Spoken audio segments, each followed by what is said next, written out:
உங்களைத்தான். உன்னை என்னைக்காச்சும் நான் தம்பின்னு கூப்பிட்டுருக்கேன்னா உன்னை நான் எப்படி கூப்பிடுவேன்? போடா பரண்ட தலையா அப்படின்னு என்ன சொல்லுவீங்க? போடா தேங்காய் மட்டும் தலையா போடா. தம்பி நீ என்ன யோசனை பண்றேன்னு எனக்கு தெரியுது. அந்த பொண்ணு நீ கூப்பிட்ட இடத்துக்கெல்லாம் வர்றா, நீ தொட்டா ஒரு மாதிரி ஆயிடுறா. இதுக்கு பேர் தான்ப்பா லவ். இல்லனே அந்த பொண்ணை பார்த்தா அப்படி தெரியலையே. எந்த பொண்ணு தான் எதுக்கு வந்துட்டு நான் உங்களை லவ் பண்றேன்னு சொல்லுவா? பொண்ணுனா அப்படி இப்படி தான் இருப்பான். நம்ம தான் ஓரஞ்சாரமா போய் புரிஞ்சுக்கணும். இந்த பார் நான் சொல்ற மாதிரி கேளு. ஒரு முளை பூவை வாங்கிட்டு போய் அவகிட்ட கொடுத்துட்டா உன் மேல பிரியம் இருந்தா அந்த பூவை தலையில வச்சுக்குவா. பிரியம் இல்லன்னு வை, பூவை கீழே போட்டுருவா. எதுக்குன்னா காசு செலவழிச்சுக்கிட்டு மல்லிகைப்பூ கிள்ளிப்பழம் வாங்கி கொடுத்துட்டு அந்த பொண்ணு போகும்போது கையை பிடிச்சிருக்க சொல்லுங்க. ரெக்கப்பட்டாங்கன்னு வச்சுக்கோங்க, காதலிக்கிறாங்கன்னு அர்த்தம். படான்னு அரைஞ்சான்னு வச்சுக்கோங்க, செருப்பு கட்டி அடிச்சு போடுவேன். போடா அந்த பக்கம். பாத்தியா ஐடியாவை?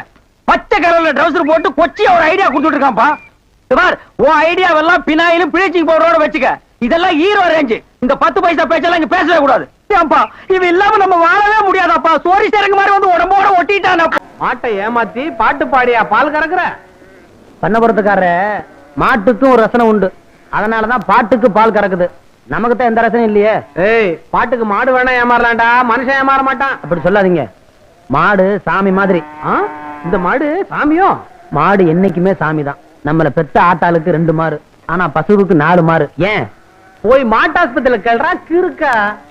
இந்த நக்கலா பேசுறானே வேணாங்கிறது தெரியலன்னா என்ன கேளுங்க, நான் சொல்றேன். சொல்லுப்பா. ஏன் தெரியுமா? அது பெத்த கண்ணுக்குடி கொடுக்கறது 2 மாறு, நம்மள மாதிரி அனாதைங்களுக்கு கொடுக்கறதுக்கு 2 மாறு. அதனாலதான் அதை காமதன்னு சொல்றாங்க. நீ அனாதை பேடா, எதுக்கு எடுத்தாலும் நம்ம என்னை சேர்த்து பேசிக்கிறவன். மாட்டுப்பாலை குடிச்சு வளரும் போதே இந்த பேச்சு பேசுறிய. உங்க ஆத்தா பாலை குடிச்சிருந்தீங்கன்னா இத பாருங்க, என்ன எது வேணாலும் சொல்லுங்க, ஆனா அனாதை மட்டும் சொல்லாதீங்க.